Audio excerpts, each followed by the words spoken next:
Christmas had always been my favorite time of year. Not because of the gifts. Not because of the decorations.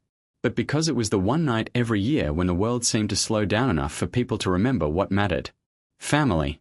Togetherness. Gratitude. For decades, that belief had carried me through exhaustion, disappointment, and sacrifice. That house was built on that belief. Every wall held effort. Every beam carried years of labor. I could still remember the smell of fresh paint from the first winter we spent there, my hands stained and sore, my child running through empty rooms pretending the place was a castle. I remember telling myself, this will be worth it. One day, this will all be worth it. For a long time, it was. But on that Christmas night, something felt wrong. The lights were bright, the table was full, the food smelled perfect, yet the warmth felt artificial, like a photograph taken too carefully. Conversations paused when I entered the room. Smiles arrived late and disappeared quickly. My child barely looked at me. Their partner spoke for them, answered questions that weren't directed at them, laughed a little too loudly. I noticed everything. I always did.